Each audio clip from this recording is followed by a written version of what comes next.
La hora del tax. ¿Qué tal, Pedro Fechi? Buen día. ¿Cómo estás, Eduardo? Buen día.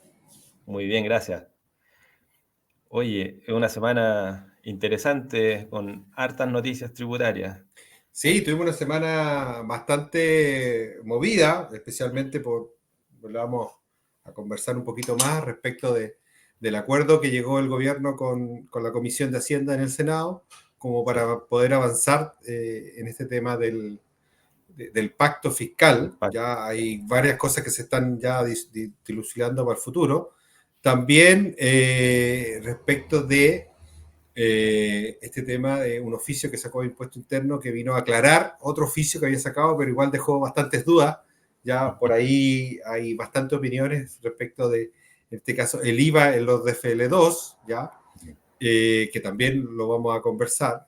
Y bueno, y también algo que quizás no conversamos, pero que estuvimos analizando respecto del ISIF, ¿ya? sí. Estuvimos analizando esta opción para clientes de zona franca y realmente es muy, muy interesante, muy significativa. Así que, Sí, yo lo he eh, oído comentarios sobre el ISIF en su aplicación práctica. Creo que el problema se da con el crédito y en especial el crédito que debiera aplicarse para el año 2025, asumiendo que quizás la tasa no va a variar. Y eso puede que complique un poco, haga más caro quizás el beneficio, por lo tanto convenga acogerse este año. No sé si has podido considerar ese elemento. no lo he considerado porque en Mm. realidad me he dedicado a ver más que clientes, digamos, que le va a beneficiar completamente. Yo creo que esta semana ya vamos a entrar un poquito en el área Mm. chica de empezar a analizar otros casos. Sí. Pero como bien dices tú, podría ser un tema ese de que si cambia la tasa, podría beneficiar más a este año que el año siguiente, ¿no? Dependiendo de Yo qué me, tasa. Estamos ahí, ¿ah? sí. Yo me Apostando. acuerdo que la primera vez que hablamos del ISIF, parecía la conclusión de que convenía más para, creo que el contribuyente del régimen general, ¿cierto? Más que, aun cuando no tenía el SAC, los créditos del SAC, era más conveniente el régimen 14A. Yo no sé si ya con una circular en el medio y con varios cálculos y discusiones entre los colegas en el estudio de este impuesto, sigue siendo la misma conclusión fondo que hay un beneficio más importante para el régimen general que el ProPyme. ¿Qué piensas tú, Pedro? Perdón, yo creo que, mira, claramente para el régimen general hay un beneficio. Si tú tienes contemplado, esto incluso puede servir para varios temas futuros, temas sucesorios, ya tener rentas que ya hayan cumplido su tributación y que tú puedes disponer libremente puede significar, ¿cómo se llama?, que tú puedas disponer de ellas y empezar a hacer cierta planificación familiar, ¿ya? Recordaba yo en un programa pasado que cuando hemos aplicado al SFUT y al anterior régimen digamos, de estos temas temporales o excepcionales, eh, las tasas efectivas de impuestos que me ha tocado Sí. aplicar, porque aquí nosotros, muchos clientes tienen renta de zona franca, entonces esas rentas entran al RAI sin crédito, entonces no tienen un crédito asociado, por lo tanto, cuando tú las retiras, tributan completamente. Entonces, por ahí hacía que las tasas efectivas, cuando teníamos que aplicar el anterior método de cálculo, fuera más elevada. Pero en general los clientes tributaban con una tasa efectiva de entre el 11,5 y el 13%. Un cliente que tenía renta de zona franca podía subir hasta un 15, un poco por ahí. Pero en general una tasa del 12% yo lo encuentro significativa.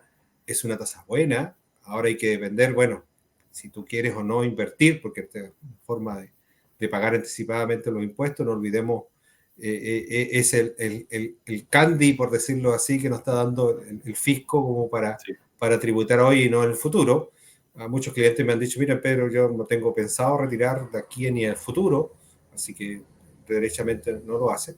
Y en el régimen PYME me gustaría un poco más analizar la discusión que se tuvo por no aplicar una tasa como el régimen, ¿cómo se llama?, general, y aplicar esta tasa del 30% con derecho al crédito. Porque el crédito en las pymes es muy bajo en relación al crédito que yo podría traer arrastrado en tasas anteriores, hasta el 24%, que fue la última tasa que tuvimos de impuesto a la renta antes que entrara en rigor el régimen de las pymes. Entonces, habría que ver si yo me Bueno, gustaría analizar cuál fue el motivo de hacerlo de dos formas distintas y bueno, y después derechamente llevarlo a la práctica y hacer los cálculos. Pero por ahora, como te digo, hemos analizado con dos clientes que son de régimen de zona franca y realmente es conveniente, lo están analizando y creo que se podrían acoger. yo creo que es importante lo que dices tú, en el fondo es, es muy bueno, sería muy conveniente conocer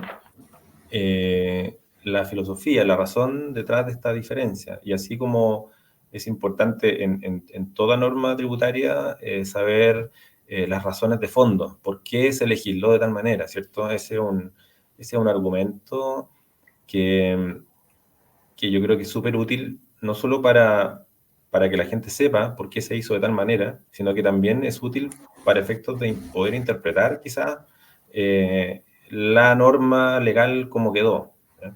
Eh, yo creo que es fundamental que en una sociedad yo creo que Chile está en un camino hacia el desarrollo, ¿cierto? Todavía, pero tiene ya una cultura cívica y yo creo que es importante que ojalá que las circulares, ya que la ley simplemente sale la ley final, pero que las circulares se haga el agregado de explicar por qué se hizo de una u otra forma, ¿cierto? Yo creo que también el servicio impuesto interno, la administración tiene ese deber de educar un poco y tratar de incorporar la mayor información posible en todos los cambios normativos, porque eso ayuda a la discusión, ¿cierto? Porque quizás en un NISFUT o ICIF futuro uno podría decir, mira, en este caso esa diferenciación no tuvo sustento, no se explicaba por sí misma y por lo tanto eso justifica que quizás para el próximo impuesto sustitutivo ya no hayan diferencias. Así que ojalá que se pueda hacer así. Yo creo que en todo lo que queda del año, que faltan todavía estos meses, quizás va a haber alguna que otro oficio explicando algunos efectos, ¿cierto?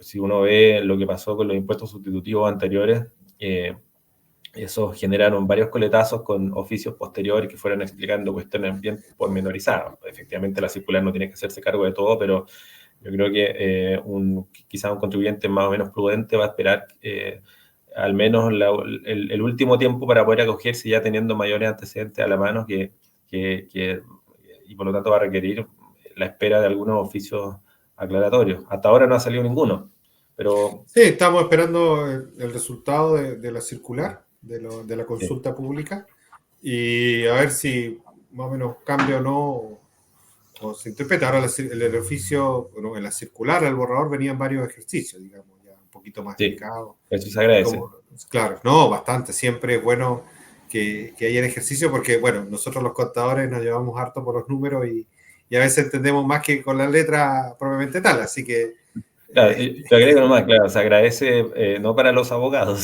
sino que para los contadores, sí, bueno, en pero la práctica el que hace los cálculos somos nosotros, así que claro. Es que es una mezcla, ¿cierto? Es tan jurídico sí. como contable, em, ya, bueno, no me voy a meter en eso, pero solo Bueno, agrego nomás. yo conozco abogados que hacen cálculos y conozco contadores que hacen interpretación de leyes también, Que piensan entonces, jurídicamente, sí, claro, eso te iba a decir, sí, sí. sí, no, hay de todo en la Viña del Señor. Ahora, generalmente uno sabe hasta dónde llegan sus competencias y hasta dónde puede hacerlo bien o mal, pues sí, en realidad, cuando uno Sí, ya se mete un poquito más allá de lo que corresponde, donde empiezan a haber problemas y empiezan a salir pegas para otros colegas. sí. Oye, Pedro, y en lo que tiene que ver con el pacto fiscal, la semana pasada algunos senadores y el Ejecutivo firmaron un documento, lo tengo por acá, son un par de láminas, eh, que agregaba varios como principios rectores para poder aprobar una reforma. En el fondo está lo que busca yo, en mi opinión, ¿cierto? Es tratar de hacer coincidir la necesidad de una mayor recaudación. Yo creo que también hay un cierto acuerdo en que hay que reformar algunas normas tributarias hacerse cargo de la elusión y de la evasión.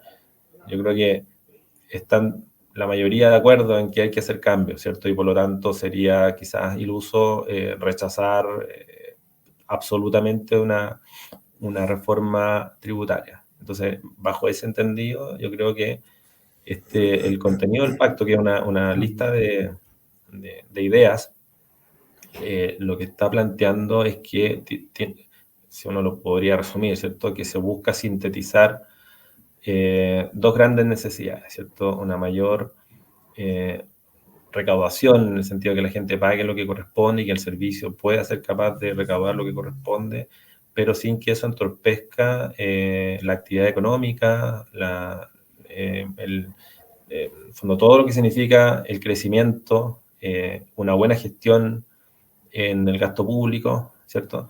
Entonces, me parece que esa es como la base para poder conversar, y eso va a significar naturalmente la flexibilidad para reformar algunas de las normas que están en el proyecto. Así que lo más probable es que vengan un par de indicaciones más y si es que hay acuerdo, poder aprobarlas quizás este año. Sí, mira, esto lo que le llamaron fue las bases para un protocolo de acuerdo, ¿ya? Esto es fundamental porque el gobierno, a raíz de la derrota que tuvo el año pasado en la Cámara de Diputados, donde ni siquiera se aprobó la idea de legislar, separó un poco las ideas bases que tenía en su proyecto original y ahora se está discutiendo un proyecto de cumplimiento tributario, donde menciona varios temas que tú has indicado, como por ejemplo la gobernanza del Servicio de Impuesto Interno, este tema de la lucha contra la evasión, el tema ¿cómo se llama?, la informalidad también, ¿ya? Sí. La norma general antielusiva, es decir, si queda en sede administrativa o sigue tal cual como está hasta ahora, con una suerte de fortalecimiento un poco de trabajar un poco en la forma de hacerlo un poco más práctica, porque hasta ahora ha sido como medio complejo para el servicio ir a los tribunales tributarios y pedir que se certifique. Hasta ahora la única que hemos tenido está en este momento en la Corte esperando ¿cómo se llama?, ser discutida. Entonces, claro, hay que llegar a acuerdo en esta Comisión de Hacienda de la Cámara del Senado y parten ellos en este acuerdo, en este documento que sacaron, que son alrededor de 3 hojas, más o menos con letras chicas, para hacerlo más entendible, pero hay materias que ya hay acuerdo, ¿ya? Entonces lo importante en estas materias, yo aquí voy a leer un poquito de los acuerdos que ya y que sustentan la idea de legislar. Entonces ya estamos hablando de que en el Senado se va a conversar estos temas. Tiene que avanzar la normativa anti-evasión tributaria, que incluye el combate a la informalidad y fortalecimiento y modernización del catálogo de delitos tributarios. Ya, eso es más o menos lo acuerdo. Entre eso está modernizar los tipos penales tributarios, normas de cooperación eficaz, ahí estamos hablando del, ¿cómo se llama?, del informante, ¿ya? Medidas contra la informalidad y algunas reglas del IVA, principalmente para combatir la informalidad. Me imagino que ahí hablarán de lo que nosotros conversamos en un programa atrás respecto del cambio de sujeto, que es una norma que permite trabajar este tema de la lucha contra la evasión. ¿Ya? Hay muchos cambios de sujeto que se aplicaron en la antigüedad, en temas de ganado, en temas de madera, chatarra, etcétera, que fueron muy buenos en cuanto a ser responsable de la recaudación al contribuyente que vendía los productos y no al que compraba. Entonces, por ese lado, fiscaliza unos pocos en beneficio de todo el resto, ¿ya? También hay acuerdo la modernización orgánica del Servicio de Impuesto Interno. Por aquí hay un tema que el director de Impuesto Interno dijo que en realidad lo que él entendía es que el servicio tenía que aplicar más las facultades que tiene, más que colocarle un ente regulador, pero parece que no fue escuchado y al parecer quieren hacer un ente que supervise o supervigile, no sé cómo el nombre que le van a poner, las decisiones del director nacional, especialmente en materia de norma, ¿cómo se llama?, la norma general inclusiva, ¿ya? Quieren agregar un cuerpo colegiado exacto. De Entonces, del mundo yo he leído privado. bastantes posiciones en favor y en contra de eso, Y entre las principales en contra está en que en realidad después tú cómo puedes hacer responsable políticamente o legalmente a la persona que tomó la decisión, por ejemplo, de no hacer una persecución o no querellarse, cuando la que toma la decisión en realidad es un ente externo al Servicio de Impuesto Interno. Entonces, por ahí creo que pasaba la opinión del director nacional de continuar él con las facultades en esa materia.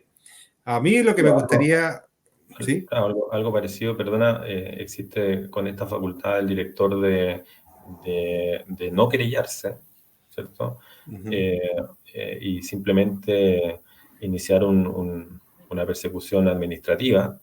En el fondo, esta decisión, que si bien es exclusiva del director nacional, no es una decisión que uno pudiera impugnar como acto administrativo de carácter terminal, quizás, ¿cierto?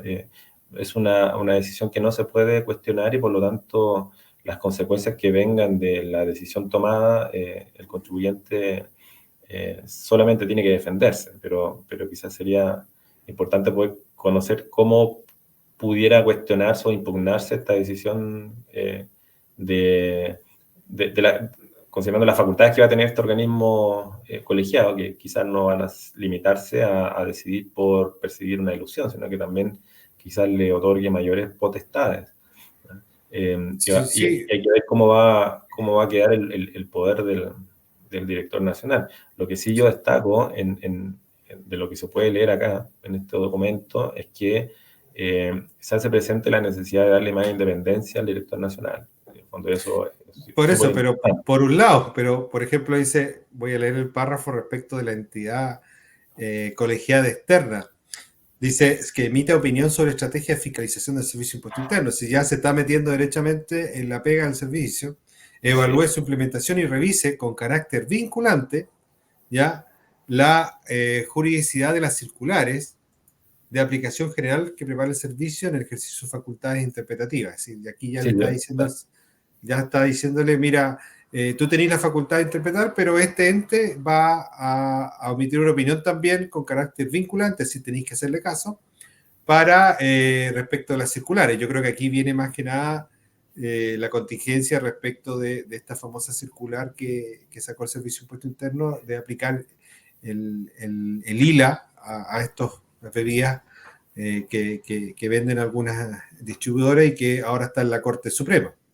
sí, eso te iba a comentar. Yo creo que esta parte de este acuerdo de mejorar el proceso de consulta pública está respondiendo al problema. Yo creo que se están anticipando a que quizás se podría judicializar.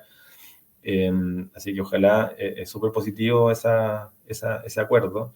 Ahora, también hay que tener presente que la facultad de interpretación, y eso yo lo puse en mi blog cuando recién salió toda esta discusión, la facultad de interpretación no se da solamente en las circulares, se da principalmente en los oficios circulares, en las consultas particulares que hacen los contribuyentes los propios directores regionales.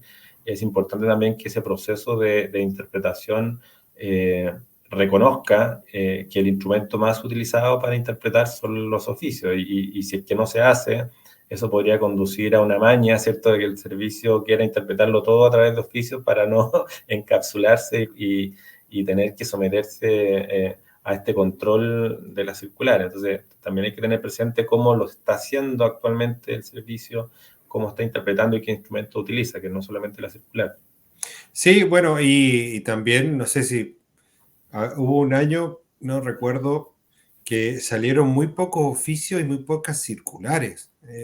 No me acuerdo si, no me recuerdo bien exactamente, pero hace varios periodos atrás, donde nos llamaba poderosamente la atención que, porque generalmente el servicio es prolífero en sacar circulares, interpretando normas o impartiendo instrucciones a los funcionarios y respondiendo a las consultas. Entonces hubo un tiempo en que no salieron, principalmente cuando hubo este cambio normativo de ley, entonces nos llamaba la atención que no saliera este tipo de instrumentos porque en realidad nos sirve a nosotros, que generalmente lo estamos leyendo, estamos interpretando, nos estamos poniendo al día con las nuevas instrucciones que parte el servicio. Entonces, yo creo que por ahí también pasa que esto no sea un tema del director de turno, porque, por ejemplo, algo que mencionó Javier Echeverri en la entrevista que hizo en el diario Mercurio, que a él le llamaba poderosamente la atención que las querellas que se presentaron hace un tiempo atrás fueran nominativas y no que apareciera la famosa frase y otros que resulten responsables, que eso le permitía a la Fiscalía tener carta blanca para investigar Sí, los delitos y perseguir a los responsables. Cuando son nominativas, Fiscalía no podía actuar, entonces a él le llamaba poderosamente la atención que esto no fuera así, porque en realidad si queremos perseguir a las personas que están cometiendo delitos, no tenemos que tener restricciones. Entonces, pero eso fue una interpretación que hizo en esa época el director de turno, que era justamente el director jurídico, había sido el director jurídico de Javier Echeverri. Entonces, tú dices, bueno, ¿cómo? Su director jurídico que él tuvo por muchos años, cuando regresa al servicio, hace esta interpretación restrictiva de cierta norma. Entonces, ahí uno dice, bueno, aquí alguien metió la cola, por decirlo de alguna forma, y esta cosa ya en vez de técnico se transformó en político y ahí donde empiezan a aparecer los problemas dentro del servicio de impuesto interno. Entonces, yo creo sí, que eso es lo principal. Aquí, bueno, hay otras normas que llegaron a acuerdo, como por ejemplo fortalecer aduanas y tesorería, y finalmente fortalecer el financiamiento de la DDCON. ¿Ya? La DDCON es una defensoría del contribuyente que tiene que ser fortalecida y que debe tener al menos las mismas facultades o las mismas armas que el Servicio de Impuesto Interno. Hoy día está varios escalones más abajo, incluso varios de sus directivos formaron parte del servicio, entonces está bien, porque en realidad conocen el funcionamiento, pero deberían tener hoy día igualdad de armas y más adelante vamos a discutir y vamos a analizar un poco una consulta, en este caso vinculante, que le hace la DECON al servicio respecto de restricciones al timbraje o bloqueo de claves que está haciendo el servicio a los contribuyentes. Entonces ya se está viendo cómo va a actuar. sí, le falta independencia a la DECON, pero también yo creo que le falta más facultades. Es decir, eh, depende, ¿cierto?, en algún grado del Ministerio de Hacienda, en mayor medida del Servicio de Impuestos Internos, y la idea es que fuese una especie de ombudsman o defensor del pueblo en temas tributarios. La gente que tiene algún conflicto con impuestos internos, sea administrativa o sea judicial, no tiene dónde recurrir eh, como un servicio gratuito, así como ocurre con la Corporación de Asistencia Judicial, ¿cierto? No tienen el área tributaria, y quienes están cubriendo estas funciones, la de DECON en parte, ¿cierto?, en la asistencia administrativa, pero el resto son clínicas de las facultades de Derecho, que algunos tienen servicios de asesoría o de acompañamiento, pero son bien escasos. Entonces hay un gran universo de contribuyentes que están un poco desamparados en la asistencia administrativa y judicial principalmente en temas tributarios. Y se entiende también por lo técnico y por lo complejo que es la tributación, pero cuando ese servicio no existe, en el fondo se le está desconociendo en parte el derecho a la defensa, y por lo tanto es el Estado el que tiene un poco el deber de tomar o de prestar de alguna manera un servicio para quienes no tienen las condiciones de poder defenderse, porque defenderse en contra del Estado, en contra del fisco, es una pelea dura, ¿cierto? Es una pelea de gallos, y por lo tanto muchas personas no tienen dónde recurrir. Entonces hay un problema ahí que ojalá la DECOM pueda tomar esa posta mediante una mayor independencia quizás también. Y por otro lado, el servicio salirse quizás del Ministerio de Hacienda, ¿cierto? De Teatino 120, que sea un organismo, no puede estar en el mismo piso de Hacienda, por más que uno entienda que debe ir en línea, ¿cierto? Porque, por ejemplo, las leyes tributarias parten en una discusión entre el servicio y la coordinación fiscal de Hacienda, y luego cuando salen las interpretaciones, tiene que haber una conversación, pero esa conversación es más bien actualmente una conversación un poquito jerárquica, ¿cierto? Y eso le hace perder autonomía técnica al Servicio de Impuestos Internos cuando quiere interpretar o quiere aplicar un criterio que les parece fundado en la ley, pero que va en contra de una visión política, y Hacienda coarta, ¿cierto?, esa interpretación y se vuelve un problema. Entonces, ojalá que eso mejore en esta norma. Y entre otras cosas, yo creo que también es importante no solo preocuparse de lo que se menciona en el pacto, sino que también entender un poquito qué es lo que está ocurriendo en la calle con los contribuyentes, ¿cierto? Hay muchos procesos de fiscalización entrampados, hay una serie de vicios en los procedimientos de investigación por delito tributario, ¿cierto? Es un procedimiento que no tiene fin, es muy opaco, se entiende la estrategia de la opacidad, pero son procedimientos que no términos. Y, y ser investigado por delito tributario en un procedimiento que no tiene fin, que no se sabe el Estado, es un tormento para mucha gente. Entonces, Y las restricciones que tiene también.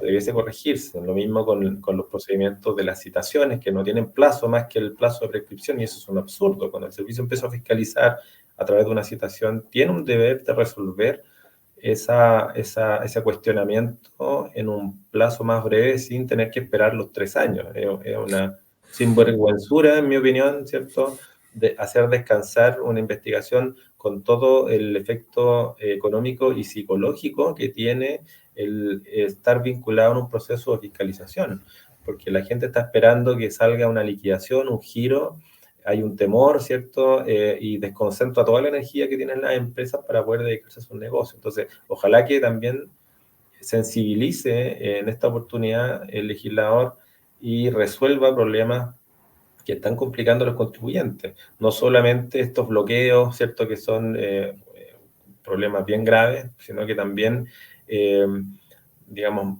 vacíos o injusticias que actualmente la ley tributaria está generando a los contribuyentes en materia de fiscalización y también en el área de la impugnación judicial.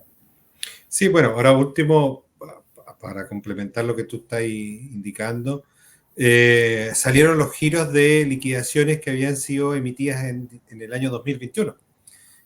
Esta fue un proceso de fiscalización del año tributario 2018, ya fue fiscalizado a través de citación y después liquidación en el año 2021, y hace una semana se notificaron los giros. Es decir, 3 años después de emitir la liquidación, es decir, estamos dentro de los plazos de prescripción, porque en realidad todos entendemos que la liquidación interrumpe la fecha interrumpe la fiscalización y se genera un nuevo plazo para emitir los giros, pero no podía esperar los 3 años para emitir los giros. Es decir, incluso a veces en un par de casos que nos llegaron a nosotros habíamos preguntado al servicio cuándo iban a salir los giros y nos dijeron que esperáramos. Entonces, estamos hoy día de una diferencia de impuestos, no sé, de alrededor de 10 millones de pesos, y ya está en 40 millones de pesos porque el servicio se demoró 3 años en girarme. Entonces, también eso no debería estar bien. Yo creo que, como bien tú mencionas, si ya el servicio tiene todos los antecedentes en una respuesta a una citación, no debería esperar los plazos de prescripción para tomar una decisión. Debería tener un plazo perentorio, por ejemplo, generalmente 6 meses, y resolver. Si no, se entiende que la respuesta entregada por el contribuyente satisface el servicio. Y lo mismo en un giro. Si una liquidación no fue reclamada dentro de los plazos o no fue recurrida con una RAF dentro de los 30 días siguientes, o reclamada ante el Tribunal Tributario en los 90 días, el servicio ya debería a los 2 meses, a los 3 meses siguientes, emitir el giro para que no agotar o seguir esperando esa agonía que dices tú, que en realidad hay que estar del otro lado para entender que en realidad perjudica, ¿cómo se llama? Tienen los contribuyentes ahí pensando en qué irá a pasar, etc. Sí. Así que son temas que hay que conversar, que hay que sincerar y que hay que meter en la mesa de discusión, porque en realidad hoy día, si bien hay muchos entes que son invitados a la discusión, pero el principal, como dices tú, es el Servicio de Impuesto Interno quien se hace escuchar respecto de sus procesos de fiscalización, pero los derechos del contribuyente, salvo en algunas excepciones, no son tan escuchados. Sí, ojalá que este episodio, este programa, contribuya un poco a sensibilizar. Yo entiendo que en este proceso y en otros anteriores ha habido asesores y organizaciones que tratan de plantear problemas desde el punto de vista de los derechos del contribuyente. Así que ojalá se consideren también, ¿cierto? Para que sea ecuánime, si la legislación tiene que ser positiva, no solamente para poder ser eficaz en la recaudación, sino que también en esta relación que se da entre impuestos internos y los contribuyentes. Pasó un Sí, camión, parece, ¿no? sí, estamos en una zona aquí muy concurrida. Oye, bueno, y para terminar este tema del pacto fiscal o las fases para el acuerdo que llegaron la semana pasada, se menciona en el punto 3 materias en que no están en acuerdo y que van a haber una mayor profundidad. Entonces lo van a discutir en mayor profundidad. Primero, en la revisión de la figura del denunciante anónimo, ¿ya? Y también en materia del secreto bancario. Son temas que van a seguir discutiendo y van a seguir analizando. Ahora, dos puntos importantes que van a ver ya no dentro de este pacto fiscal, sino que lo van a discutir en otros proyectos o en otras comisiones. Ya, primero la propuesta que se van a eliminar de este proyecto, propuestas que se trasladan a otro proyecto, propuestas que reformularán de acuerdo a los trabajos de la comisión, y propuestas que van a discutir en votación particular. Entonces, lo que se está mencionando aquí es que la comisión, en lo que no llegue a acuerdo, lo van a dejar para otro proyecto, ¿ya? Entonces, en esta primera etapa se estaría avanzando en lo que ya mencionamos y se va a discutir el respecto del denunciante anónimo y el secreto bancario. Y el resto ya más o menos se llegó a un acuerdo. El resto no se va a ver acá y se va a continuar en otro proceso, que me imagino que se discutirá lo que hemos mencionado, que es la tributación de las pymes, que en este momento está hoy día, me imagino que debe estar en la mesa. Claro, sí, pues el problema de la tasa que ya se viene para el próximo año. Sí, ojalá que eso, capaz que salga en una ley especial independiente. Bien, Pedro, mira, yo creo que hay un caso bien importante que hay que mencionar, el mundo de las personas naturales, las inversiones en bienes raíces, es un rubro de mucho interés, porque muchas personas, digamos, una de sus primeras inversiones son en bienes raíces, y por problemas de banco, ¿cierto? Por exigencia de los bancos, suelen terminar comprándolas directamente ellas mismas, ¿cierto? Y yo diría que hay un universo relevante de personas naturales, inversionistas de bienes raíces con DFL2, y que explotan esos bienes, ¿cierto? Arrendándolos, sobre todo con las aplicaciones de Airbnb, Booking o las que existen, arriendo amoblado por temporada, ¿cierto? Y lamentablemente ha habido una incertidumbre en relación a varios aspectos tributarios de esta actividad, ¿cierto? Primero, si acaso se benefician de esta normativa del DFL2, ¿cierto? Que libera de tributación las rentas que provengan de su explotación, dice la ley, ¿cierto? Es decir, yo arriendo, obtengo una renta y en principio no tengo que tributar, ¿cierto? Luego hay otra discusión en relación con el IVA y específicamente con el 27 bis, ¿ya? Entonces, yo diría que hasta antes de este oficio 1017, que fue el que se publicó en mayo, creo, si no me equivoco, la interrogante era decir, mira, si yo tengo como persona natural 2 DFL2, porque la ley solamente me limita a los dos más antiguos, ¿cierto? Doy en arrendamiento estos bienes raíces, ¿ya? No voy a tributar con ningún impuesto, ese ingreso no renta esa renta de arrendamiento, ¿cierto? Es decir, tengo un beneficio mejor que el del artículo 39 que me exime de primera categoría, sino que es simplemente no tributa esa renta. No, claro. Se me va al bolsillo. En principio no tenía que declararla, pero después con el asistente virtual en esta declaración de renta, de alguna manera me estaban invitando con un empujón, ¿cierto?, a informar esa renta, ¿ya? Entonces quedó la duda, bueno, si me están exigiendo informar, parece que no es tan así el beneficio, ¿ya? Pero por otro lado, mucha gente, también quizás malos consejos en redes sociales, se ha dicho que conviene, ¿cierto?, invertir en bienes raíces por la recuperación del 27 bis, que en el fondo es el IVA que el fisco te inyecta en el bolsillo, ¿cierto? Y que fue el que soportaste para comprar ese inmueble, ¿ya? Pero el servicio emitió el oficio 2017 estableciendo que la persona natural que daba en arrendamiento de FL2, que tenían el derecho al beneficio, quedaban exentos de IVA, ¿cierto? Incluso cuando se arrendaba amoblado. Esa fue como la gran conclusión de este oficio 2017, ¿no? Pero surgió una duda a partir de ese oficio, bueno, ¿qué pasa con esta persona natural que asigna esos bienes raíces, esos dos de FL2, a su empresa individual, ¿ya? Este oficio 2017, de acuerdo al caso que planteaba el contribuyente, estaba pensando siempre en un empresario individual, porque dime tú, o sea, una persona, el que quiera aprovecharse del 27 bis, ¿cierto?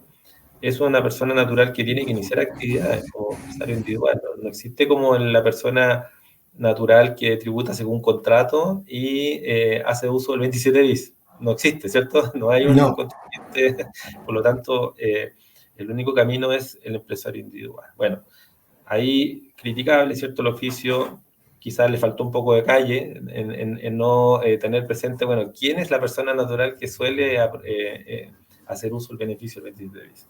Y se tuvo que preguntar de nuevo, y el 19 de julio salió el oficio 1452 diciendo que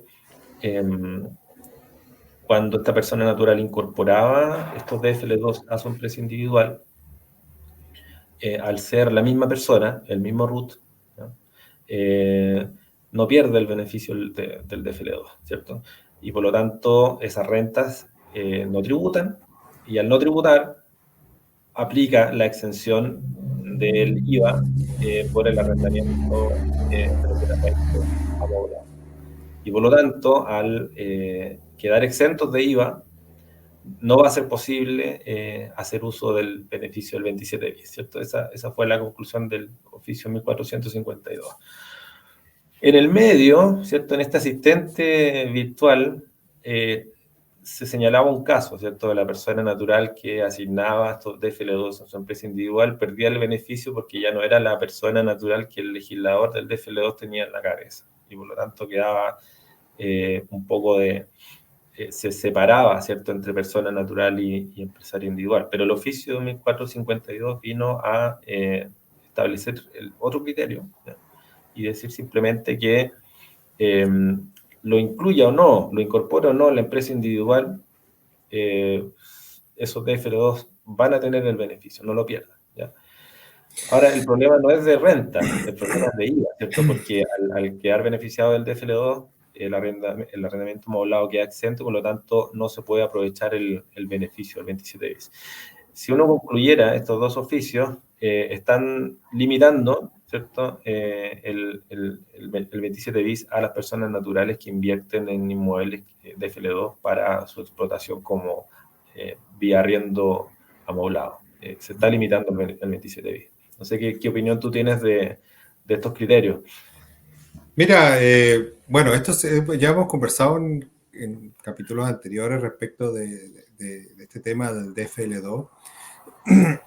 Y también hay que aclarar, Eduardo, que en el oficio 1017, 23 de mayo, hay dos consultas que le hacen al director. Ya la primera tiene que ver con el tema del IVA, que después se tuvo que aclarar con este otro oficio que salió ahora la semana pasada o hace un par de días atrás. Y la otra consulta es respecto a qué pasaba con el beneficio de la rebaja de los intereses del artículo 55 bis, ¿ya? Entonces, ahí el servicio dice, bueno, si tú lo asignas este beneficio se aplica a los contribuyentes que tienen impuesto único de segunda categoría o global complementario.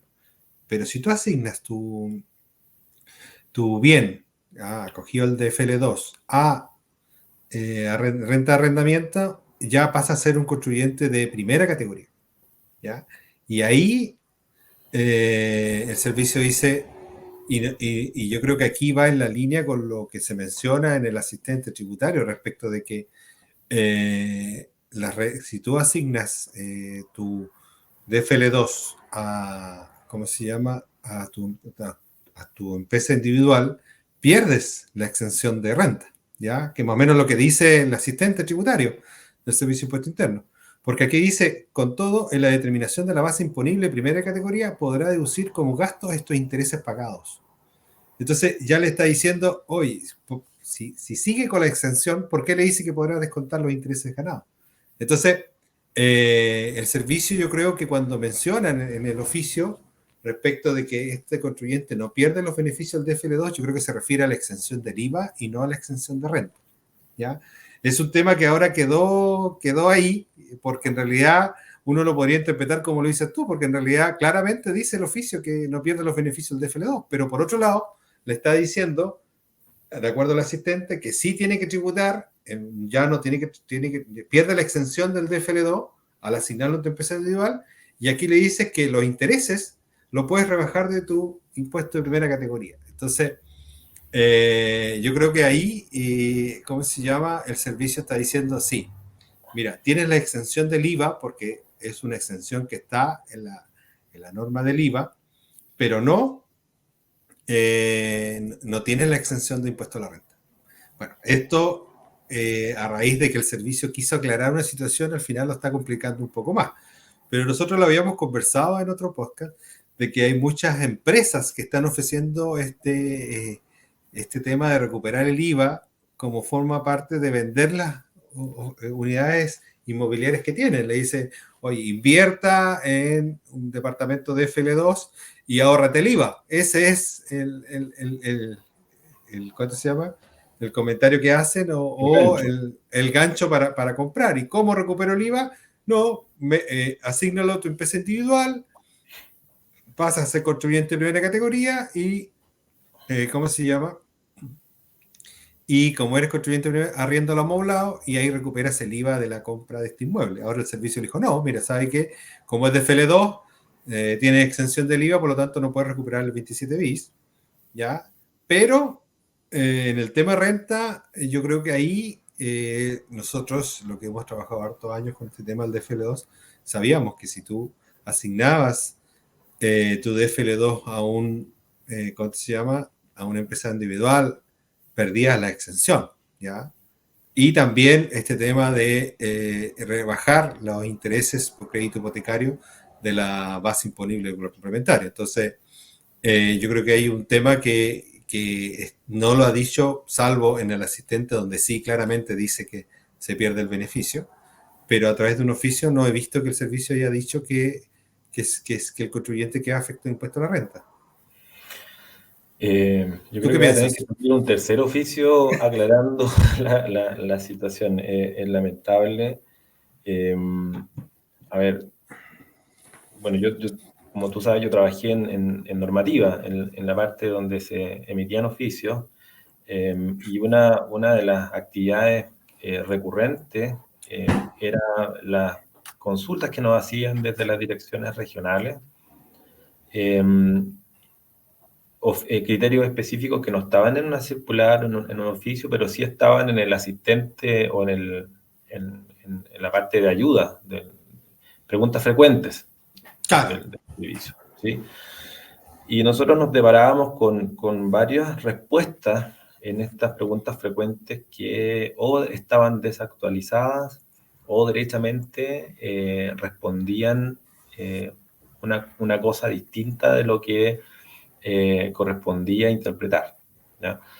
Y por lo tanto, cuando eso ocurría, se gestionaba, ¿cierto?, la corrección de esa respuesta.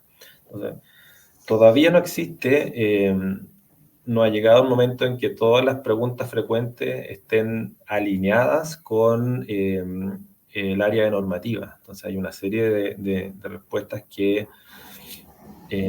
no fueron emitidas directamente por el director en su facultad interpretativa, sino que fueron generadas por otros funcionarios del área computacional, inclusive con preguntas que no son las que corresponden. Entonces, una primera cosa que yo creo que es súper bueno aclarar para quienes busquen respuestas sobre casos específicos que no están en la ley, ni en oficios, ni en circulares, y que se deparan con estas preguntas frecuentes, es primero tener claro que esas no son respuestas oficiales del director nacional. No está ejerciendo su facultad interpretativa mediante estas preguntas frecuentes. Claro, uno podría entender, si lo emite el servicio, si está en la página, es porque lo tiene que hacer el director nacional, ¿ya? Claro. Pero eso no es así, no es así. Y hay que tener ojo con ciertas respuestas. Claro, usted la puede utilizar como antecedente en un pimponeo con impuestos internos, en una fiscalización, pero no tiene la formalidad de un oficio o una circular, ¿ya? Eso como primera cosa, más allá de que usted pueda hacer valer, ¿cierto?, ante un tribunal que la respuesta estaba ahí, por lo tanto corresponde que de buena fe me apliquen ese criterio, pero ojo que esta norma de la buena fe, el artículo 26, está limitada a ciertas interpretaciones formales que fueron publicadas. Ya no está incluyendo ahí las preguntas frecuentes, ¿cierto? Bueno, Bueno, tema para incluirlo entonces en esta discusión que tenemos de los quizás, derechos de sí. los contribuyentes. Entonces, ojo, hay que siempre ver con beneficio de inventario la respuesta de las preguntas frecuentes. Y asimismo, en otras informaciones, por ejemplo, el asistente de rentas que se publicó, ¿cierto? Ahí aparece justamente el caso de Mauricio, que era un contribuyente Sí. que incorporaba a la empresa individual. Ese caso estaba planteado antes de que se emita este oficio en 1452, ¿ya?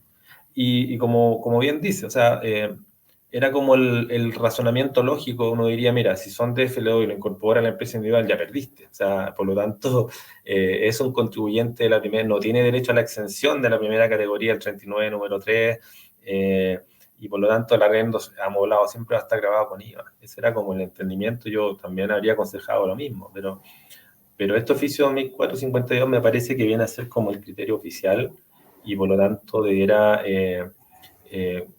tener, o sea, ser el criterio que se considere para efectos de entender cómo va a tributar este arrendamiento de los DFL2 cuando se incorporen a la empresa individual. Si uno lee el oficio, no recuerdo la parte, pero dice que por el hecho de incorporar a la empresa individual no se pierden los beneficios del DFL2, o sea, súper amplio. ¿Qué beneficios? Entre otros, que tiene varios, entre otros, que las rentas de su explotación no pagan impuestos, son ingresos no rentas. Por lo tanto, asignándolos, ese arrendamiento no va a tributar con impuestos a la renta, ¿ya? Pero con el efecto, ¿cierto?, de que también van a quedar exentos del IVA, y por lo tanto se va a perder el beneficio del 27 bis. Así al menos lo interpreto yo, pero yo creo que es importante hacer esta aclaración sobre las respuestas o preguntas frecuentes o el asistente de renta versus los instrumentos oficiales de interpretación, que son las circulares, los oficios y también en algunos casos las resoluciones. Entonces, ojalá que eso se aclare un poco más, quizás, pero lo más probable es que se emita un tercer oficio para responder tu pregunta, porque uno podría decir, bueno, considerando que ya no tiene derecho al beneficio del crédito del pago de Intereses. interés, entonces, y lo puedo llevar a gasto, entonces, porque usted me está grabando con impuesto de primera categoría. Pero yo podría adelantar que en el fondo este oficio 1452 ya lo resuelve. Entonces, está Sí, la bueno. duda, obvio, ¿no? Sí, respecto a lo que tú indicas, hace años atrás, las instrucciones del formulario 22, es decir, para confeccionar el formulario 22, era una circular. Sí, Que y emitía el todavía, servicio. todavía. Sí, pues, hoy día uno lo encuentra en la página de internet del servicio, pero no es en formato circular, sino que tú tienes ahí todas las líneas del formulario, y tú pinchas una línea y aparecen las instrucciones, y es muy completo, ¿ah? En realidad es una tremenda ayuda que hace el servicio para llenar el complejo formulario 22, porque para qué andamos con cuentas, es un formulario muy complejo de llenar, hay que tener mucha expertise, y especialmente en algunos temas que son de tributación compleja. Y nosotros ese tiempo, yo te digo nosotros, me refiero al Colegio de Contadores, le alegamos al servicio que en realidad, porque había una instrucción que estaba por este suplemento tributario, ¿ya? Y que indicaba que la base imponible de las rentas presuntas se determinaba con el avalúo fiscal vigente al segundo semestre del año anterior, actualizada por el IPC. Entonces, el servicio había sacado una instrucción indicando que ¿cuánto se llama? En una resolución respecto del llenado de un formulario de declaración jurada, que se tenía que ocupar el avalúo fiscal vigente al 1 de enero. Entonces estaban estas dos instrucciones en entredicho, y al final logramos que el servicio aplicara la instrucción que estaba vía este suplemento tributario que decía que era. Ahora, esto a propósito de un reavalúo fiscal que hubo el 1 de enero, entonces nos convenía mantener el avalúo fiscal del segundo semestre del año anterior multiplicado por la variación del IPC. Entonces, ese fue el único año, porque después ya cambiaron las instrucciones y todo, pero para que más o menos se entienda que uno igual, estas instrucciones que imparte el servicio, como tú dices, mira, en realidad yo le hago consulta a preguntas frecuentes y me da una respuesta, y la mayoría de los contribuyentes se queda con esa respuesta y con eso interactúa con el servicio, pero en realidad, por lo menos la experiencia que yo tengo ya en estos 30 años que llevo en la parte tributaria, nunca había problemas con eso, ¿ya? Ahora, si llegara a haber una contradicción muy profunda, bueno, ahí habría que entrar a analizar qué es lo que corresponde y cómo se modifica. Pero respecto a este tema... En este caso hay una contradicción bien opuesta, Sí, ¿cierto? sí. Mira, justo yo te iba a leer el párrafo que tú mencionas en el 1452. Dice: de este modo, considerando que la persona natural, al asignar las viviendas económicas a su empresa individual, no transfiere su dominio. El que continúa en cabeza de la primera, dicha asignación no implica, por sí sola, la pérdida de los beneficios tributarios incorporados al DFL número 2. Ese es más o menos el párrafo que se indica en este oficio, que está firmado por Javier Echeverry, ya el 19 de julio de 2024. Entonces, si uno interpreta esto en el sentido amplio y no en la consulta específica respecto del IVA, quiere decir que este contribuyente, aunque le haya asignado su vivienda económica a su empresa individual, no pierde los beneficios del DFL2, y entre lo cual está la exención de renta. Sí, sí. Mira, claro. Pero se contradice con las instrucciones que dio el mismo servicio cuando sacó el asistente, ya sí, respecto del llenado, este asistente que, digamos, como lo es, que tenemos la respuesta del servicio, que no era obligación llenarlo. Sí, claro, entre otras cosas, este oficio 1452,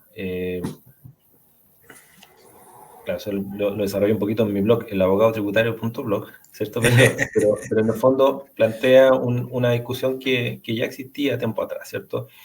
La persona natural y su empresa individual, que es el mismo root, ¿cierto?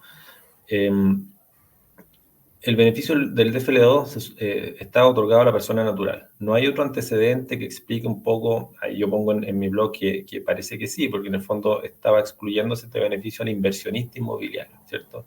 Y eso también pasa en el empresario individual. Pero bueno, dejando eso de lado, el DFL2 estaba beneficiando a la persona natural. Y el argumento del servicio fue decir, mira, como la empresa individual es la misma persona, y el legislador otorgó el beneficio a la persona natural, no le cabe a la administración hacer esta distinción, ¿cierto? El aforismo, ¿cierto? Que si el legislador no distingue, no le corresponde al interno. Claro, depende. Sin embargo, el servicio previamente ya había hecho distinciones entre la persona natural y el empresario individual, por ejemplo, para efectos de aplicar la exención del impuesto de primera categoría por las rentas de arrendamiento de bienes raíces urbanos, ¿cierto? El artículo 39, número 3. Claro. Así hizo esta distinción, estableció un criterio como en el año 2021 por ahí, diciendo que la exención solo aplicaba a la persona natural y no a la persona natural que incorporaba los bienes a su empresa individual. Entonces tenemos hoy dos interpretaciones para casos diferentes.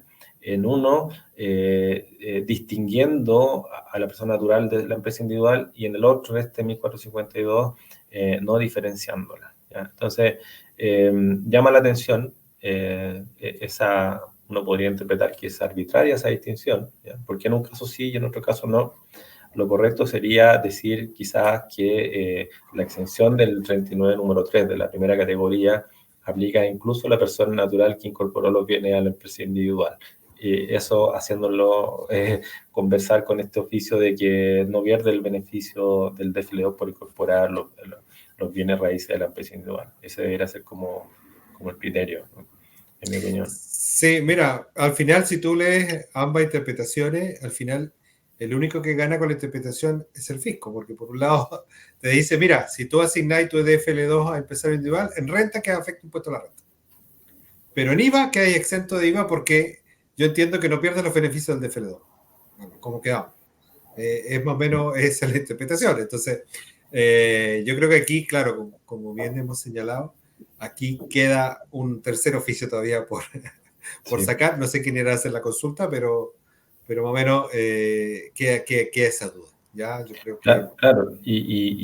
Bueno, y hay que resolver entonces que la situación de los contribuyentes quizás que han pagado IVA por Sí. los arrendamientos, que puede no ser poca plata. También hay que resolver la situación de los contribuyentes que han obtenido la devolución de La 27 bis. evolución, exacto. Yo creo que mucha Sí. gente, personas naturales, han incorporado a las empresas individuales, solicitado el 27 bis y el fisco se los dio y ahora están restituyendo ordinariamente, Pero normalmente. esa es la pregunta. Es decir, si tú te pediste la devolución y el servicio dentro de sus facultades te fiscalizó, porque el 27 bis es una fiscalización, te piden hacer serie de antecedentes y todo, y ahora el servicio dice, no, oye, ¿sabes qué? Me equivoqué, no tenía que haberte devuelto. Sí. Chuta, pero yo me acogí, yo te hice la presentación, tú me dijiste que correspondía, me lo devolviste y ahora me lo querés cobrar. Es decir, Claro. pongámonos Hay una serio. norma del artículo 26 que dice que no se puede cobrar impuestos retroactivamente a los contribuyentes que se hayan acogido de buena fe a una interpretación oficial del servicio. Claro, Hay que ver si esta norma se va a es utilizar aplicable. Claro. o más que eso, si el servicio va a pedir la restitución, deberá ser consistente y por lo tanto llamar a los contribuyentes para restituir en razón de qué, de un error, de un cambio de criterio, que está en un oficio, no está en una circular. Entonces hay un problema bien interesante que va a tener que ser aclarado. Yo creo que todo debería encaminar primero a quizás hacer valer este oficio 1452 que me parece correcto, pero explicarlo un poco más. Pero eso va a generar un problema en la restitución del 27 bis. O sea, a lo que correcto en el sentido de que en el fondo viene a explicar, pero en mi opinión personal, yo creo que hay que hacer una distinción entre la persona natural y el empresario individual, ¿ya? El beneficio del DFL2 está pensado hacia la persona natural, no hacia el inversionista inmobiliario. Cuando estamos frente a un empresario individual que tiene bienes raíces, que los explota, está ya en un ámbito del inversionista inmobiliario, por lo tanto se debiera entender que aún siendo la misma persona, pierde los beneficios y por lo tanto esas rentas se graban con impuestos de primera categoría, eso es lo que yo pienso. Tiene derecho al gasto del crédito hipotecario, ahí es lógico, ¿cierto? Tiene sentido, y las rentas de arrendamiento se graban con IVA y por lo tanto se tiene derecho al 27 bis. Ese debiese ser, en mi opinión, el criterio correcto. Hay que hacer una distinción entre la persona natural y el empresario individual. Y el legislador del DFL2, en mi opinión, sobre todo a partir de la última reforma del año 2010 por ahí, no fue la última, pero la reforma del 2010 en que se agotó, se planteó, ¿cierto? Queremos dejar fuera al inversionista inmobiliario. Entonces, Claro. ese criterio yo Dejaron creo fuera que, las sociedades, por ejemplo. claro, pero también el empresario individual. Así que ojalá que se Claro, que pueda. tuviera más de dos. Sí. Sí. Yo pienso exactamente como tú lo indicas. Es decir, yo creo que efectivamente queda afecto, al asignarlo a su empresa individual, queda afecto a renta, a primera categoría en este caso, porque pasaría a ser un inversionista. Puede rebajar los intereses de los créditos que haya solicitado para efecto de comprar o adquirir este bien raíz. Y también, dependiendo ahí cómo te acojas a las normas de primera categoría, si eres contribuyente de régimen general o pyme, porque en realidad ahí no se podría coger a pyme porque sería rentas de arrendamiento. Entonces, ahí solamente sería régimen general. Y en el tema del IVA, yo creo que ahí habría que, ¿cómo se llama? Si pierde los beneficios de FL2 por el hecho de asignarlo como un empresario individual, debería pagar IVA y por lo tanto solicitar la devolución del 27 bis. Ahora, como todo solicitud de devolución, el 27 bis nosotros conversamos en su oportunidad, es una devolución que te hace el fisco esperando que tú restituyas los montos y si no lo haces en el tiempo, puede ser objeto, digamos, cuando tengas término de giro o cuando quieras vender el bien raíz, vaya a quedar afecto a IVA, ¿ya? O para devolver esos montos que tú solicitaste. Así que hay que analizarlo como tal y yo creo que todavía queda paño que cortar, como dicen Sí, por ahí, respecto de esta interpretación que ha hecho el servicio. sí, ojalá que los oficios en el futuro eh, no pierdan la calle, ¿cierto? No pierdan la sensibilidad, porque a veces cuando uno se queda mucho en la teoría, pierde un poco y no llega a ver los efectos concretos, las derivadas que tiene interpretar en un sentido u otro. Las normas no se interpretan solamente a través de la lógica, uno tiene que buscarle sentido también a los efectos que puede tener una determinada interpretación. Sí, Y sí, en realidad yo extraño un poco que puede ser por el cambio de director, no sé, porque en realidad el oficio anterior lo hizo, bueno, nosotros sabemos que en realidad este oficio lo firma el director, pero igual los lee, igual algo entienden de impuestos los directores nacionales, pero el oficio anterior estaba firmado por Frigolet, las instrucciones de la renta o del, en este caso, el asistente tributario fueron en la época de Frigolet, y este oficio nuevo salió en la época ya de Javier Echeverría. Entonces, claro. Oye, y no has sabido por qué se fue Frigolet. Han no, hecho esa pregunta, pero nadie responde. solamente, no, solamente sé que estaba en la OCDE. Sí. Esa debe ser la razón. Yo creo que sí, un buen premio en todo caso de consuelo, porque en realidad, ¿cómo se llama? Ahí se ven bastante materias interesantes y discusiones, así que no Perfecto. es malo.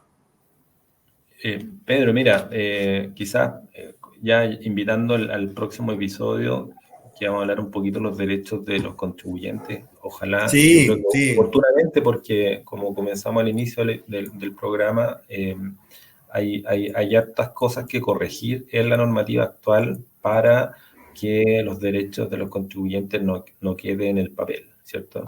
Entonces, recientemente varios asesores, contribuyentes reclamaron que el servicio bloqueó las claves de acceso y limitó la emisión de documentos tributarios es también, decir, derechamente no autorizó. no autorizó Mm. sin una explicación y creo que hasta ahora no se sabe la razón. La DDCON ofició a Impuestos Internos, pero al parecer no hay una explicación y por lo tanto no puede concluir si acaso fue un error informático del sistema o fue una decisión voluntaria de algunos directivos de tratar de hacer presión a ciertos contribuyentes. No quiero creer eso y si ocurrió, difícil que se pueda reconocer, pero es bastante preocupante, ¿cierto? Que uno no tenga acceso o no puede emitir documentos tributarios, eso es lo más limitante en la actividad económica de un contribuyente, no poder vender, no poder refacturar, eso mata el negocio, sobre todo cuando llegan oportunidades, a veces las ventas no están buenas y llega la oportunidad y no se va a poder concretar porque no se puede emitir una factura. ¿Quién paga eso? Sí, bueno, yo creo que aquí ya varios han comentado ya, tanto a nivel de redes sociales o en forma interna, en los grupos que uno participa de discusión de temas tributarios, que ya se empezó a notar la mano de Echeverri. Ya él habló en la entrevista que dio en los medios de comunicación que le llamaba poderosamente la atención que fuera tan fácil obtener facturas. ya que él entendía un poco el contexto, pero aquí estamos hablando de ¿cómo se llama? De temas que son delicados, decía él, el tener una factura y emitir documentos tributarios genera una serie de responsabilidades. Entonces, claro, a la semana siguiente viene este tema donde uno ingresaba a root y clave y te aparecían mensajes como que contribuyente se encuentra con su clave bloqueada, te da un código y comuníquese con la mesa de ayuda, ¿ya? O tú querías emitir documentos y te decía que no tenías folios asignados, ¿ya? Entonces, esto generó una suerte de que, ¿qué está pasando? Es decir, ¿por qué se bloqueó mi clave? Alguien se trató de meter, lo primero que uno piensa que el servicio te bloqueó la clave, pero tampoco hubo comunicación anterior, es decir, nadie te dijo, mira, ¿sabe qué? Tú tienes ciertas irregularidades, vamos a llamarlo así, observaciones tributarias, y por lo tanto, a partir de eso nosotros te vamos a restringir o derechamente bloquear. En este caso fue un bloqueo, porque en realidad el servicio habló así, dice, su clave tributaria se encuentra bloqueada, ¿ah? Porque antiguamente cuando uno trabajaba en el servicio habían códigos de bloqueos. Después, con los años, esto se empezó a cambiar y empezó a llamarse observaciones. Ya no son bloqueos porque no te puedo bloquear. Y así está consagrado los derechos de los contribuyentes. Entonces, bueno, tomó parte la DECON de este asunto y le pide, dentro, ejerciendo sus facultades, una explicación al Servicio de Impuesto Interno por qué varios contribuyentes no pueden ingresar a la página del servicio, porque aquí no podías ingresar, es decir, no podías ver ni tu situación tributaria, ni tus declaraciones de impuestos, nada. Y otros, derechamente, no le dejaba emitir documentos, que como bien dices tú, no podían ejercer su derecho a la actividad comercial.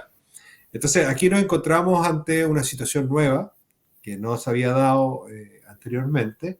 Obedece una nueva política del servicio, obedece a que te van, igual que por ejemplo en la declaración de renta, actualmente tú ingresas y si tienes una declaración de renta observada los 3 años anteriores, te aparece un aviso así a pantalla completa con letras rojas, indicando que tienes periodos tributarios con observaciones. ¿Ah? Y muchos se asustan y te dice ahí que si no lo regularizas vaya a ser cobrado, etcétera. Digamos, está cambiando la forma de comunicarse del servicio con los contribuyentes. Entonces, es un tema que está llamando mucho la atención.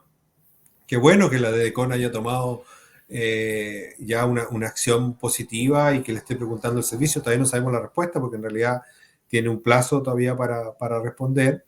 Pero producto de eso es que nosotros decidimos, vamos a hacer un par de programas con los derechos de los contribuyentes para que nuestros escuchas o usuarios o personas que nos siguen en las redes sociales más o menos tengan claro cuáles son sus derechos y cuáles son las obligaciones que tiene el Servicio de Impuesto Interno, porque también hay muchas obligaciones que tiene el Servicio de Impuesto Interno y que hoy día uno por desconocimiento y a veces por temor también, porque es decir, cuando tú interactúas mucho con el Servicio de Impuesto Interno, a veces no quieres reclamar, porque en realidad si reclamas te pueden considerar como un contribuyente o un cliente conflictivo. Sí, sí, mira, yo creo que es importante considerar que, claro, por un lado, el actual director es un poco más empático con el empresariado, con los contribuyentes, ¿cierto? A diferencia de otros directores, entonces conoce un poco quizás el negocio y eso ayuda bastante a facilitar el cumplimiento tributario, ¿ya?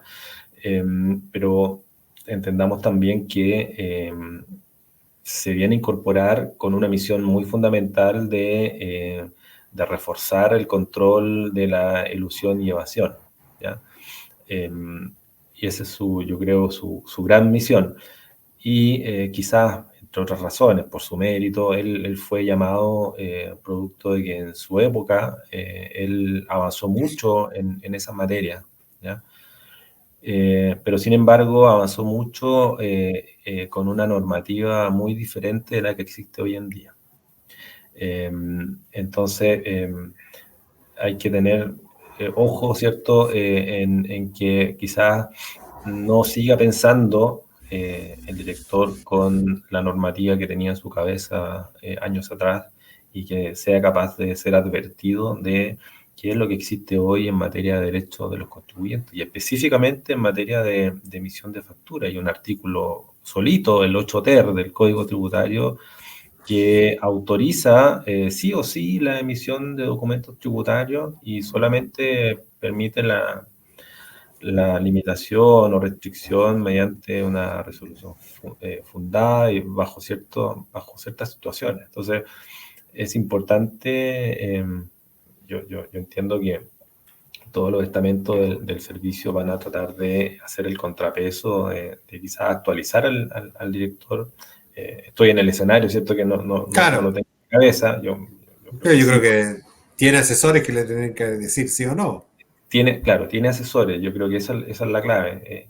El servicio cuenta con organismos de asesoría al director nacional y es importante hacer presente. Si es que no fue un problema computacional y directamente fue una decisión inicial de querer ya empezar a trabajar en el control de la elusión y evasión aplicando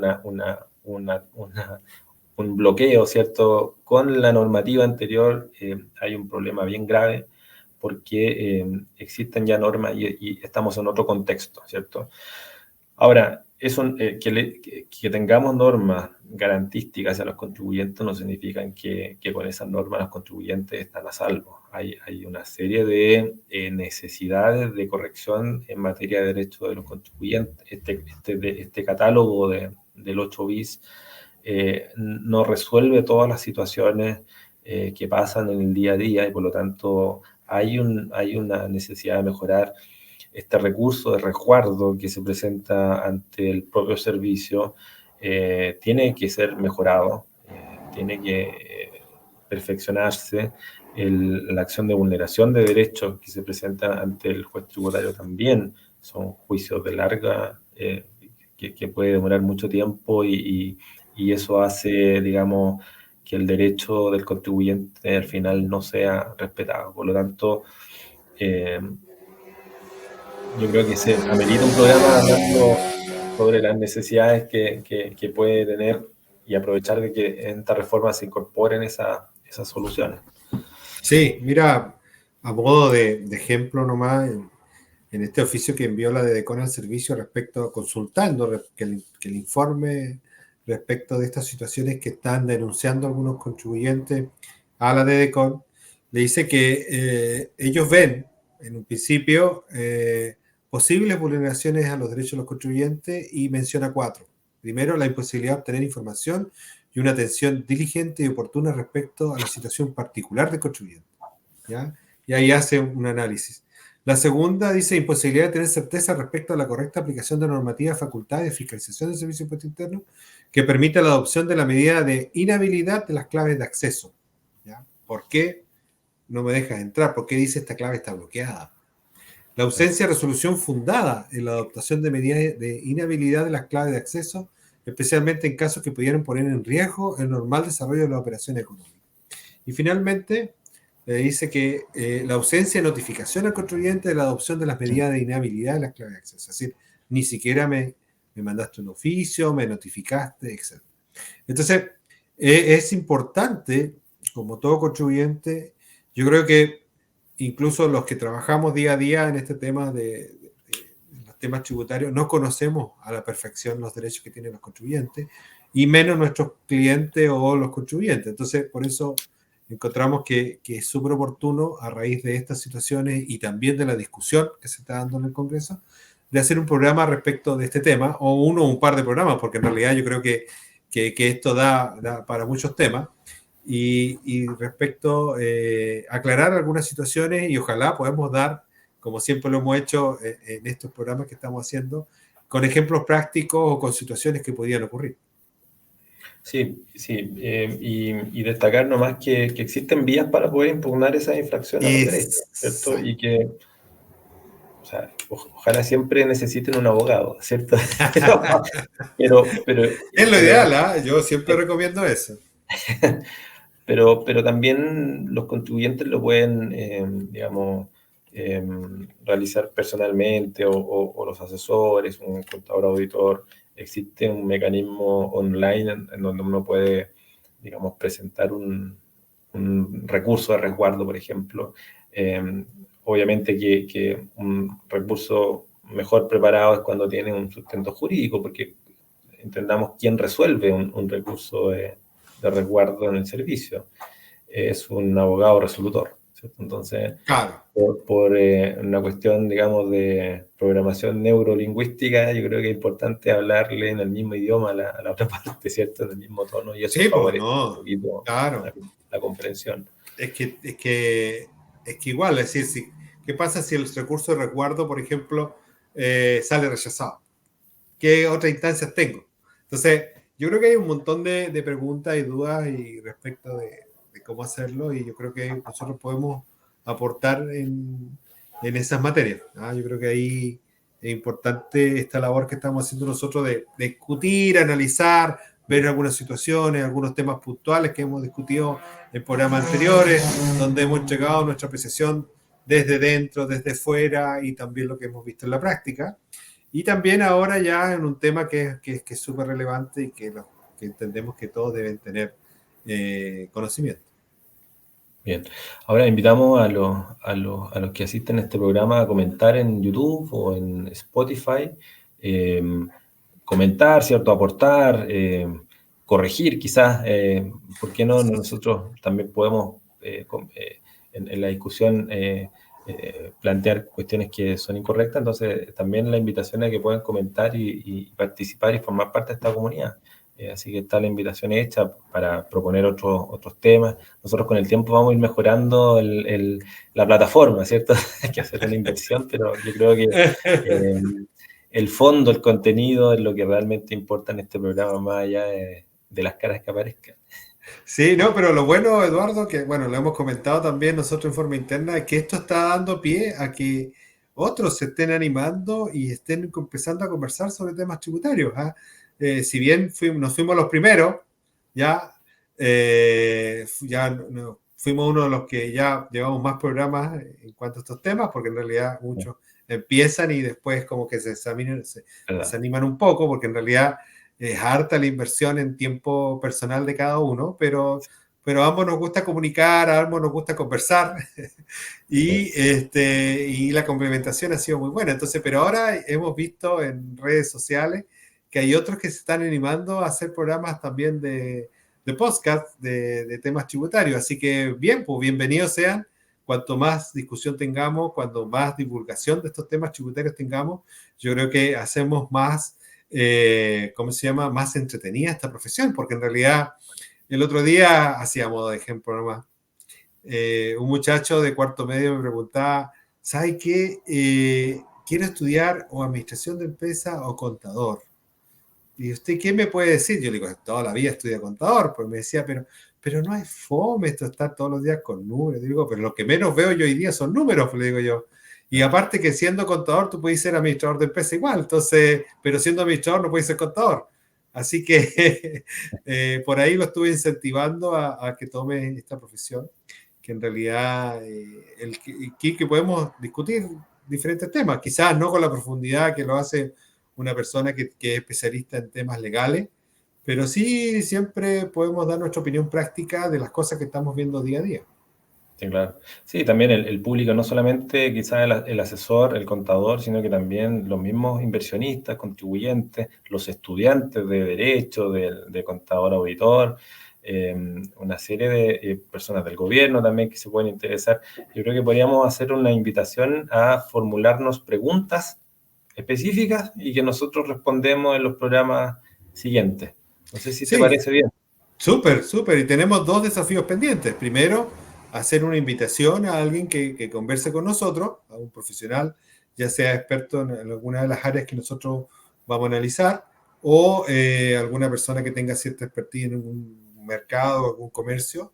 Y también hacer un programa en vivo, que ya es un desafío un poco más interesante, porque ahí creo que tenemos que hacerlo con tiempo, con preparación, y que los mismos oyentes nos hagan las preguntas ahí online. Así Sí, que sería genial. bueno, tenemos hartas cosas por hacer, hartas cosas por todavía seguir creciendo y bueno, sigamos creciendo en este programa. Perfecto, entonces queda abierta la invitación a plantearnos preguntas, consultas sobre cualquier ámbito tributario y nosotros, antes de comenzar el siguiente episodio, las vamos a responder y comentar. Así que queda hecha la invitación. Bien, Pedro. Bien, pues Eduardo, como siempre, un placer conversar y analizar temas contigo. Y Igualmente. bueno, esperamos que, no sé si seguimos con este mismo horario o volvemos a Está nuestro bueno. horario normal de los viernes en la tarde, que es un poco más relajado, un poco más distendido. Los lunes son un poquito más complejos porque comienza Sí, la semana, pero ahí lo vamos a analizar internamente y ahí vamos a ver cuál horario nos acomoda más. perfecto. Ya pues, Pedro, que tengas una excelente semana y a los oyentes también. Y muchas gracias. Que estén muy bien. Buena semana. Está acostumbrado a decir fin de semana.